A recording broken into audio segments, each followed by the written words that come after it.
পরিবর্তন হয়তো হয়ে যাবে বাবা। আল্লাহ নবীর একজন সাহাবী ছিলেন হযরতে আবু বকর রাদিয়াল্লাহু তাআলা আনহু।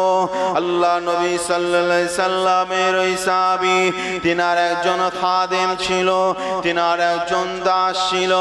ওই খাদেম গোলামটা কি করলো, গোলামটা এক ঝুলি খাদ্য নিয়ে বাড়িতে ফিরেছিল। হযরতে আবু বকর হুজুরের এতটা খিদা পেয়ে গিয়েছিল, তিনি আর থাকতে পারছিলেন না। তিনি সেই সময় কি করেছিলেন, ওই এমন করে ওই গোলামের পাত্র থেকে তিনি এক মুঠো ভাত খাবার তিনি খেয়ে ফেলেছিলেন। আল্লাহ নবী সাহাবী হযরত আবু বকর সিদ্দিক রাদিয়াল্লাহু তাআলা আনহু, তিনি যখন ওই খাবারটা খেয়েছিলেন, সেই সময় তিনার গোলাম ওখানে ছিল নি। যখন সেই গোলাম বাড়িতে ফিরে আসলো, আবু বকর হুজুর জিজ্ঞাসা করেছিলেন, বাবা গোলাম, ও বাবা ছেলে, তুমি এই খাবারটা কোথা থেকে তুমি নিয়ে এসেছিলে? সেই সময় বলতে লাগলো, হুজুর, আমি আগে একটু উজাড় ঝাড়ফুঁকের কাজ করতাম। কিসের কাজ? এসব আগে সব ঝাড়ফুঁক উজাগিরি চলতো না, এখনো তো চলে, বুঝলে? কারো গাছ বেঁধে দেওয়া, গাছের শিকড়ের ওষুধ দেওয়া, এই কাজগুলো ওই মানুষটা করত। আর আগেকার সময় বেশিরভাগ কাজের সব পরিশ্রমিক, সে মানে এক বেলা খাওয়া হতো, ঠিক না বেটি? হ্যাঁ, সারাদিন কাজ করে দেবে, এক বেলা খাওয়া কিংবা দুবেলা ভাত, তাও আবার ফ্যানে ভাত, ঠিক না বেটি? আগে এই সমস্ত জিনিসগুলো ছিল। আগে অত পয়সা লেনদেন ছিল না, কারণ সবার কাছে তো পয়সা থাকতো না, বুঝলেন? আর তখন তো মানে রিয়াল ছিল, তখন রিয়াল, দিনার, দিরহাম, মানে রূপোর টাকা, সোনার টাকা, ও ভেঙে গেলেও মানে জয়েন থাকলেও যা মূল্য, ভেঙে গেলেও তাই মূল্য, ঠিক না বেটি? আর এখন যদি আমার কাছে 500 টাকা থাকে আর 500 টাকাটা যদি ছিঁড়ে দেয়, ওরা মূল্য থাকবে? হ্যাঁ, ওরা মূল্য থাকবে? এটা মানে সরকার আমাদের সঙ্গে এটা মানে চালাকি। আর সরকার বাধ্য হয়ে, মানে এসব আমেরিকাদের পলিসি, বুঝলে? সে অনেক লম্বা চওড়া বিষয়। যাই হোক, কাগজ ছিঁড়ে গেলে শেষ, কিন্তু যদি রূপোর টাকা যদি মাথাতে ভেঙে যায়, কি গো, ও টাকার মূল্য কমে যাবে? টাকার মূল্য কমবে না। যাই হোক, আগে মানে পয়সা, সোনা গয়না, রূপো, এইসব লেনদেন হতো, টাকা পয়সা ছিল না। তারপরে আমাদের গায়ে গঞ্জে সব পেট পূরণ খাওয়া, এই ভাতটা চলত।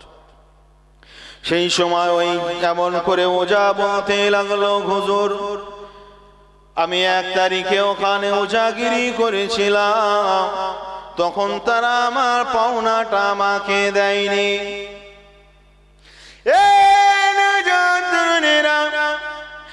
আজ থেকে 2 বছর আগের এই ঘটনা।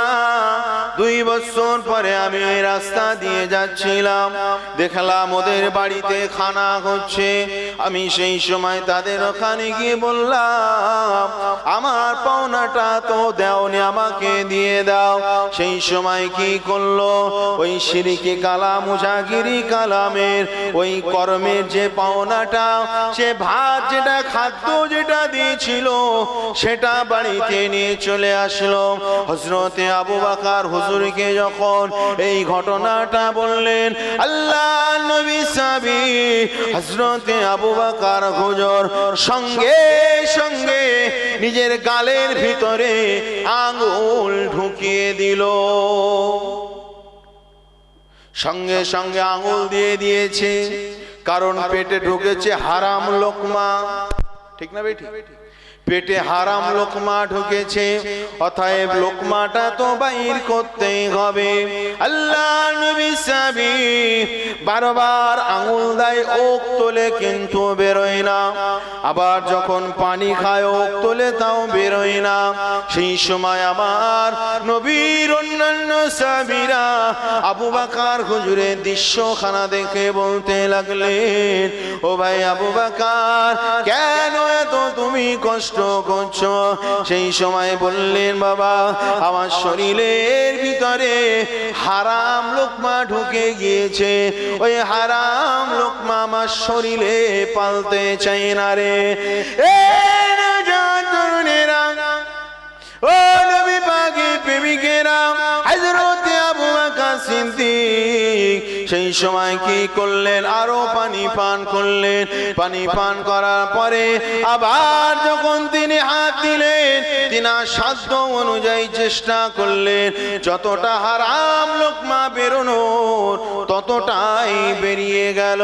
সেই সময় আবু বকর বলেছিলেন, ও রাসূলুল্লাহ সাহাবী, আমি নবী পাকের জবানে আমি শুনেছি, আল্লাহ নবী জবান মুবারক থেকে আমি শুনেছি, আল্লাহ নবী এক তারিখে বলেছিলেন, বাবা সাহাবীরা, ও বাবা সাহাবীরা, কারোর শরীরে যদি এক লোকমা পরিমাণ যদি হারাম জিনিস যদি কারোর শরীরে ঢুকে যায়, এক লোকমা পরিমাণ হারাম খাদ্য যদি কারোর শরীরে ঢুকে যায়, আর হারাম খাদ্য যে অঙ্গ প্রত্যঙ্গ গুলো প্রতিপালিত হবে, যে অঙ্গ প্রত্যঙ্গ গুলো প্রতিপালিত হবে, যে রক্ত নতুন তৈরি হবে, যে ওই খাদ্যের কারণে শরীরের ক্ষমতাটা আবার নতুন তৈরি হবে। আল্লাহ নবী বলেছিলেন, ও বাবা সাহাবীরা, ওই অঙ্গ প্রত্যঙ্গ গুলো জাহান্নামে যাবার জন্য যথেষ্ট।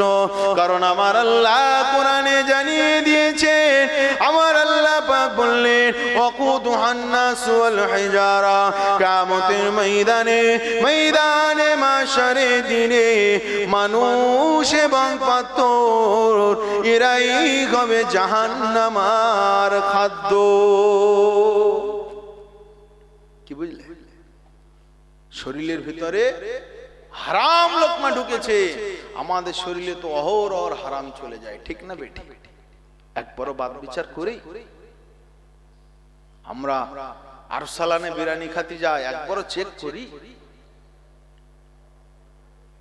হ্যাঁ, সব তো হালাল বলে চালিয়ে দিচ্ছে।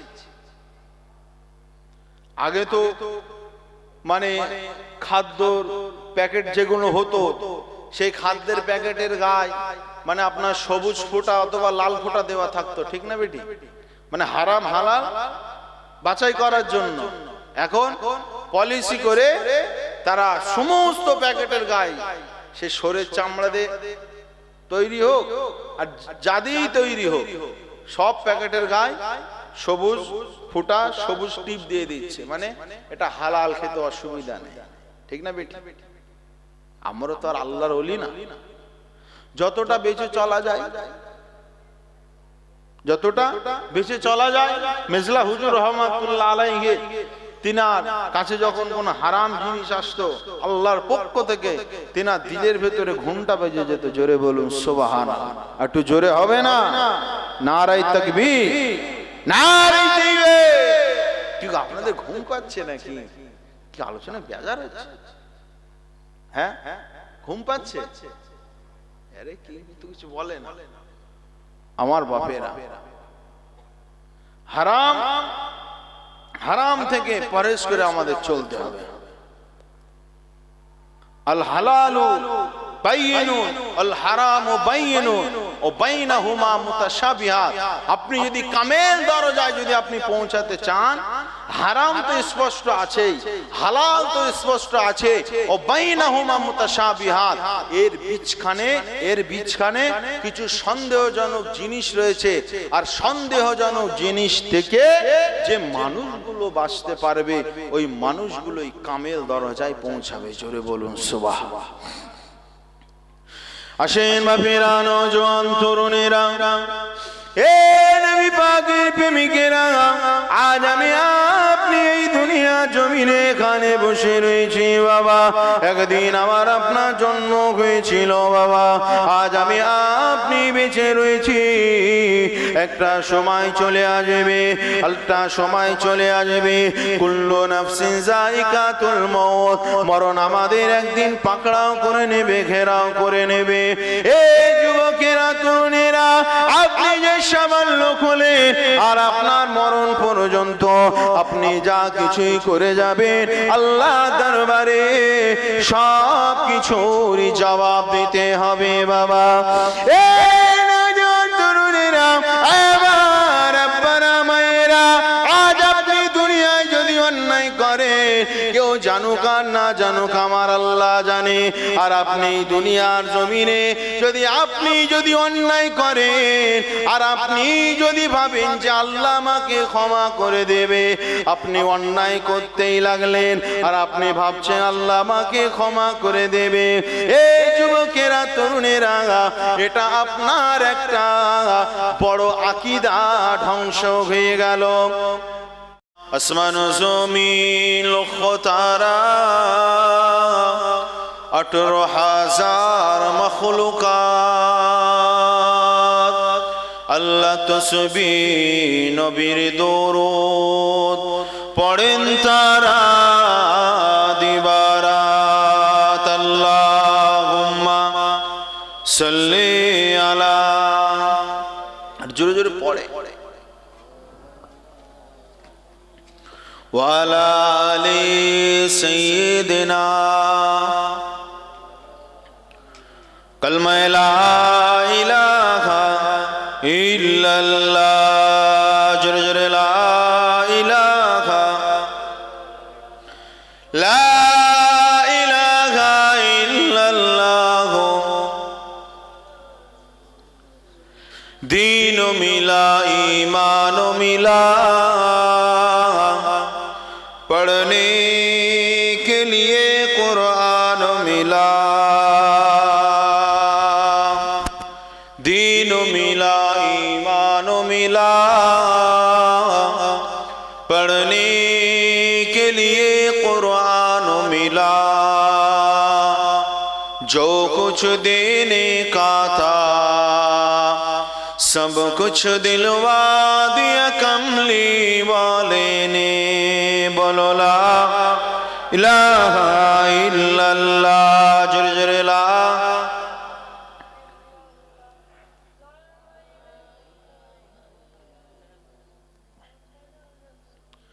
हस्बी रब्बी जल्लल्लाह, माफी कल्बी गैरुल्लाह, हस्बी रब्बी जल्लल्लाह, माफी कल्बी गैरुल्लाह, नूर मुहम्मद सल्लल्लाहु ला इलाहा इल्लल्लाह, जुर जुर ला,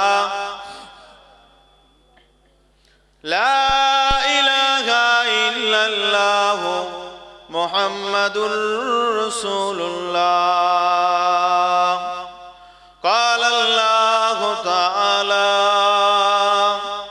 في كلامه المجيد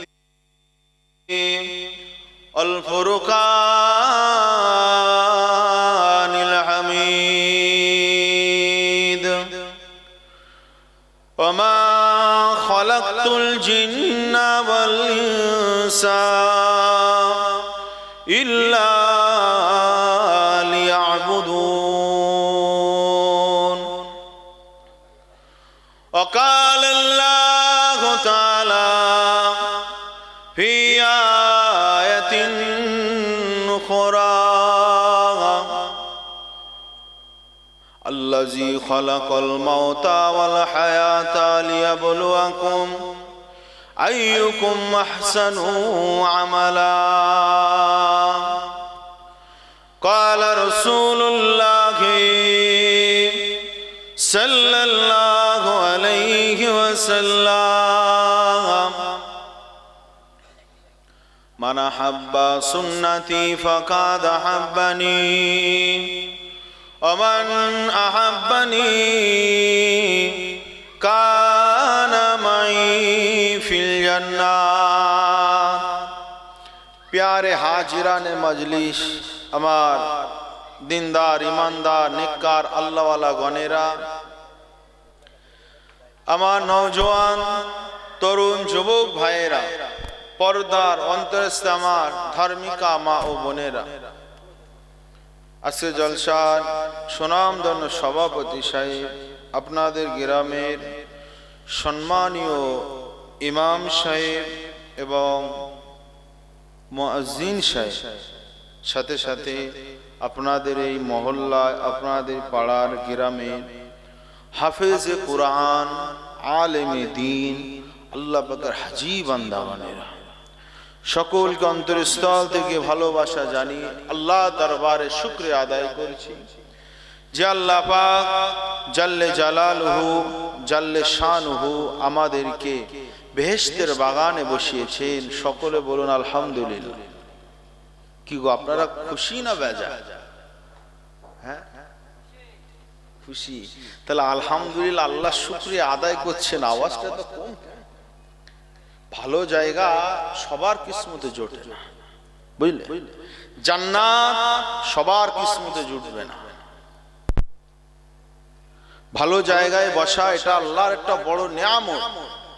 কারণ মানুষ পাপের কারণেই জান্নাতে যাবে, আর নেকির কারণেই মানুষ জান্নাতে যাবে, পাপের কারণে মানুষ জাহান্নামে যাবে। ভালো কাজ আর খারাপ কাজ, ভালো আমল আর খারাপ আমল, ফামাই ইয়ামাল মিসকালা যাররাতিন খায়রান ইয়ারা ওয়া মান ইয়ামাল মিসকালা যাররাতিন শাররান ইয়ারা। ভালো এবং মন্দ এটাই পার্থক্য। ভালো করলে জান্নাত আর খারাপ কাজ করলে জাহান্নাম। তাই ভালো কাজ করার জন্য এটা তৌফিক লাগে। এই তৌফিক আল্লাহ পাক আমাদের দিয়েছে, বেহেশতের বাগানে বসিয়েছেন। সকলে দিল খুলে বলুন আলহামদুলিল্লাহ। শতকোটি দরুদ ও সালাম বর্ষিত হোক আকায়ে নামদার, তাজদারে মদিনা, মুফাখরে মওজুদাত হুজুরে পুরনূর সাল্লাল্লাহু আলাইহি ওয়াসাল্লামের প্রতি। সকলে বলুন সাল্লাল্লাহু আলাইহি ওয়াসাল্লাম। আমার আব্বা জানেরা, আমার ভাই জানেরা, আল্লাহর কোরআন থেকে একটা আয়াত পড়েছি, আপনারা সকলেই অর্থ জানেন যে আল্লাহ পাক ওমা খালাকতুল জিন্না ওয়াল ইনসা ইল্লা লিয়াবুদুন। আল্লাহ পাক আমাদেরকে ইবাদত বন্দেগী করার জন্যই আল্লাহ পাক আমাদেরকে বানিয়েছেন। সকলে বলুন আলহামদুলিল্লাহ। আজকে আমরা মুসলমান, আমাদের কথার অনেক তাকাব্বুরি রয়েছে, আমাদের চাউনির অনেক তাকাব্বুরি রয়েছে, অহংকার রয়েছে। মানুষের সঙ্গে উঠা বসার মধ্যেও আমাদের মধ্যে অনেক তাকাব্বুরি, অহংকারী, তা এই সমস্ত গুণগুলো পাওয়া যায়, যে গুণগুলো আল্লাহ পছন্দ করে না। তা আমরা মুসলমান, দুনিয়ায় যদি টাকা হয়ে যায় অহংকারওয়ালা হয়ে যায়। তো যারা অহংকারওয়ালা হয়ে যায়, আমরা যারা, আমাদেরকে ভালো কাজ আমাদের করতে হবে। আর যারা নেক আমল করে, যারা নেক আমল করে, যারা সৎ পথে চলে, তাদের কাছে মানে তাদের থেকে খারাপ কাজ অনেকটাই কম হয়। ঠিক বলছি না ভুল বলছি? কারণ যে মানুষটা আল্লাহর ইবাদত বন্দেগী যে মানুষটা করে, ওই মানুষের মধ্যে খৌফে ইলাহি ওই মানুষের ভিতরে জন্মায়। অর্থাৎ ওই মানুষটা যদিও বা পাপ করে ফেলে, একবার ওই মানুষটা ভাবে যে আমার দ্বারা অন্যায় হয়ে যাচ্ছে, মানে আল্লাহ গুনাহ লিখবে, আল্লাহ নারাজ হয়ে যাবে, বেজার হয়ে যাবে। আবার যখন ওই মানুষটা বারবার লাগাতার একই পাপ, একই গুনার কাজ যখন ওই মানুষটা বারবার বারবার বারবার বারবার যখন করতে লাগে, তখন ওই মানুষটার থেকে আস্তে আস্তে ভালো জিনিসগুলো আস্তে আস্তে দূরে সরে যায়। ভালো কাজ ওই মানুষটার আর ভালো লাগে না। আমার বাপেরা, তো ভালো কাজ কোনটা? আমার নবী পাক সাল্লাল্লাহু আলাইহি সাল্লাম যে রাস্তাটা দেখিয়েছেন, যেটা তিনি বলেছেন, ওটাই হলো ভালো কাজ। আমার আল্লাহ পাক বললেন যে ইবাদত বন্দেগী তোমরা করো, আর ইবাদত বন্দেগীটা কি? আমার নবী পাক সাল্লাল্লাহু আলাইহি সাল্লাম সেই ইবাদত বন্দেগীগুলো তিনি প্র্যাকটিক্যালে করিয়ে আমাদের মতো লাচার পাপী উম্মতি, যাতে করে আমরা জান্নাতি হতে পারি, বেহেশতি হতে পারি। আল্লাহ নবী সাল্লাল্লাহু আলাইহি সাল্লাম তিনি সারাটা জীবন মেহনত করে আমাদের জন্য, তিনি মেহনত করে আল্লাহর হুকুমে তিনি আমাদের কাছ থেকে পর্দা নিয়েছেন। ঠিক বলছি না ভুল বলছি? যে সরকারে কায়নাত 63 বছর জিন্দেগিতে আমার আপনার জন্য কেঁদেছে, আর আমরা সেই সরকারে কায়নাত মুস্তাফা জানে রহমত সাল্লাল্লাহু আলাইহি সাল্লামের জন্য তিনার কথা আমরা একবারও ভাবি না। ভাবি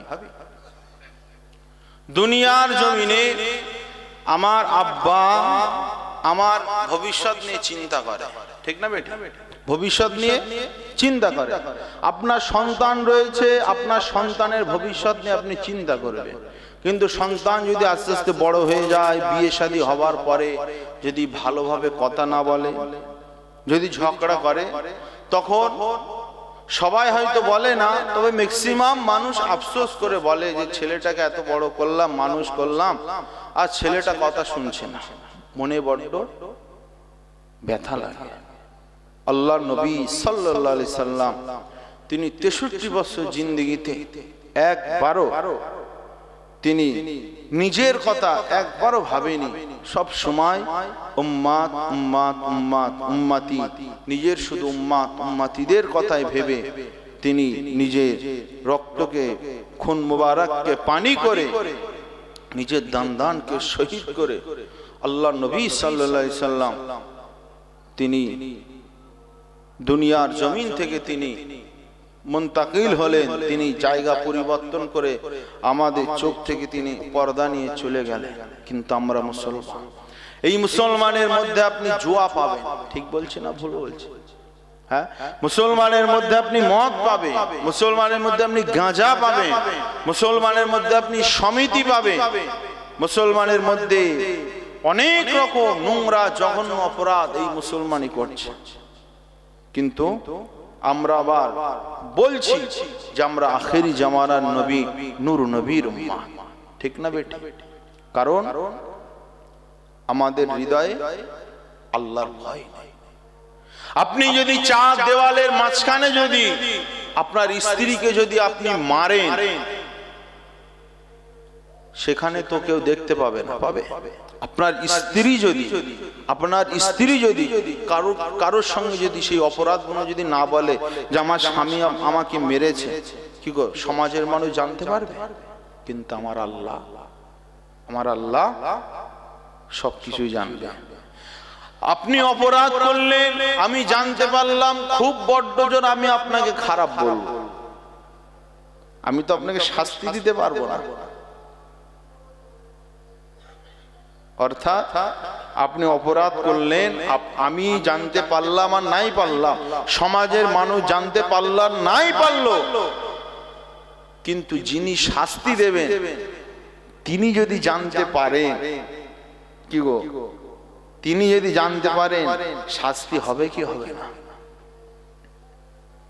আল্লাহর ভয় হৃদয়ে পয়দা করতে হবে। কারণ আমার আল্লাহ কোরআনে জানালেন, মান বাকা মিন খাশিয়াতিল্লাহ হারামাল্লাহু আলাইহিন নার। এ না জানেরা, যে মানুষ আল্লাহর ভয়ে, যে মানুষরা কাঁদে, আমার আল্লাহ পাক তার জন্য জাহান্নামের আগুন হারাম করে দেন। জোরে বলুন সুবহানাল্লাহ, আরো জোরে বলুন সুবহানাল্লাহ। এ নওজোয়ান তরুণেরা, আমার আব্বারা মায়েরা, আল্লাহর কোরআন জানিয়েছে যে মানুষ আল্লাহ পাকের ভয় করবে, অলিমান খাফা মাকামা রাব্বিহি জান্নাতান, যে বান্দা আল্লাহকে ভয় করবে, আল্লাহকে যে বান্দা ভয় করবে, আমার আল্লাহ পাক তার জন্য দুটো জান্নাত রেখেছে। জোরে বলুন সুবহানাল্লাহ। এ নওজোয়ান তরুণেরা, আমার আব্বারা মায়েরা, আজ আমি আপনি এই দুনিয়ার জমিনে, আমি আপনি এই এই দুনিয়ার জমিনে চলছি বাবা, আমাদের ভিতরে যদি এক আল্লাহর ভয় যদি আমাদের ভিতরে থাকে, তাহলে একজন মুসলমান ফজরের নামাজ না পড়ে বাড়িতে শুয়ে থাকতে পারে না। আল্লাহর ভয় যদি আমার ভিতরে থাকে, তাহলে একজন মুসলমান জোহরের নামাজ না পড়ে থাকতে পারে না। আমাদের ভিতরে যদি আল্লাহর ভয় থাকে, হালাল ছেড়ে দিয়ে হারামের পিছনে ছুটতাম না রে। এই যুবকেরা, তরুণেরা, আল্লাহর ভয় আমাদের মাঝ থেকে উঠে গিয়েছে বলে আমি আপনি দুনিয়া জমিনে হারামকে হারাম মনে করি না। আল্লাহ যে আমাদের শাস্তি দেবে, আল্লাহ যে আমাদের জাহান্নামে দেবে, এই ভয়টাও আমাদের ভয় না কো। কাজে আমাকে রান্নাঘর আমাকে বানাতেই হবে, আমার ঘরে সাথ দিতেই হবে, টাকা আমার দরকার, প্রয়োজনে সমিতির টাকাও নিয়ে নেব, কিন্তু সাথ আমার করা লাগবে। এই যুবকেরা, তরুণেরা, আপনাকে বলি, ওই মানুষটার ভিতরে যদি এক আল্লাহর ভয় থাকতো, জাহান্নামের ভয় যদি থাকতো, ওই মানুষটা কি হারামের সঙ্গে সম্পর্ক গড়ত? কেউ গড়ত? কেউ আপনাদের সমাজে এই সাইডে সমিতি চলে কি চলে না? হ্যাঁ, এই চলে তো নাকি? হ্যাঁ, মোটামুটি চলে নাকি? হ্যাঁ, তবে যারা সমিতি চালায় বেশিরভাগ বউ কিন্তু আর নেই গো, মানে বেশিরভাগ স্ত্রীর দুটো স্বামী হয়ে গিয়েছে, বুঝলে? যাই হোক, ফিতনার যুগ, ঠিক আছে, ফিতনার যুগ। আল্লাহ পাক হেফাজত করুন, সকল বলুন আল্লাহুম্মা আমিন। পুরুষ ইনকাম করবে টাকা, ঠিক না বেটা? হ্যাঁ, মহিলা বাড়িতে থাকবে, সেফটি ভাবে বাড়িতে থাকবে, যদি চাকরি করে সেফটি ভাবে চাকরি করবে। কিন্তু সমিতি করতে গিয়ে, মানে খারাপ বলছি না, চরিত্রে খারাপ বলছি না, বুঝলেন? সবাই খারাপ বলছি না, অনেকে অপরাধ করে কিন্তু চরিত্রই খারাপ না, ঠিক আছে। কিন্তু 100-র মধ্যে মানে কি বলবো, মানে 80%, 100-র মধ্যে 80% মানে বউরা যারা, মানে ইয়াং জেনারেশন যারা বউ, সব বেশিরভাগ সব পরকীয়ার কাজে সব লিপ্ত হয়ে গেছে। জোরে বলুন নাউজুবিল্লাহ। বুঝাচ্ছি কথা? এটা বাস্তব, কিন্তু কিছু বলতে পারে না, কারণ বউকে সমিতি করতে পাঠিয়েছে। এখন স্বামী যদি কিচ্ছু বলে, তখন স্বামীর উপরে আবার জোর চাপাবে, কেন? স্বামী তো কাপুরুষত্ব দেখিয়েছে, আমি পাচ্ছি না, তুই চালা, ঠিক না বেটা? বাপেরা, নওজোয়ান, তরুণেরা, এ নবী পাকের প্রেমিকেরা, কদিন আগে আমার কাছে একজন মানুষ এসেছিল বাবা। ওই মানুষটার অনেক টাকা সমস্যা, ওই মানুষটার অনেক টাকা সমস্যা, টাকা চাই, টাকা চাই, ঠিক তেমন কাজ কাম হচ্ছে না। ওই মানুষটা আমাকে বলল, হুজুর আমি একটা কাজ করি, আমি মাঝে মাঝে টিকিট কাটি। এই যুবকেরা, টিকিটে লটারিতে অনেক সময় বেশি পয়সা পাওয়া যায়। এই যায় কি যায় না? তরুণেরা, ও নবী পাকের প্রেমিকেরা, টিকিটের পয়সা হলো হারাম। পৃথিবীর তামাম মুফতিরা, তামাম আলেম ওলামারা কেউ হালাল বলে ফতোয়া দিতে পারবে না রে। এটা হলো হারাম, হারাম, হারাম, হারাম। আজকের এমন করে আজকের টিকিট কাটার নামে জুয়া চলছে। আজকের আমাদের অ্যান্ড্রয়েড ফোনে গেমের নামে আমাদের জুয়া চলছে বাবা। এই যুবকেরা, তরুণেরা, আজ বিকার খেলতে আমার আপনার ভালো লাগে না রে। আগেকার আমাদের সময় আমরা যখন ছোট ছিলাম, 5-7 বছর বয়স ছিল, তখন আমরা টায়ার চালিয়ে দৌড়াতাম। তখন আমরা গুলি কিনে খেলতাম। কত রকম খেলা ছিল, চোর পুলিশ গাছগাদি, কত রকম খেলা ছিল। ওই খেলাগুলো আমরা গুরুত্ব দিয়ে খেলতাম বাবা। কিন্তু এই বর্তমান সময়ে টাকার বাজি ছাড়া কোনো খেলায় আর মন লাগে না। এ লাগে টাকার বাজি ছাড়া বেকার মনে হয়, কারণ শুধু আমরা এখন টাকা টাকা করি, কিন্তু হারাম হালালের বাদ বিচার করি না।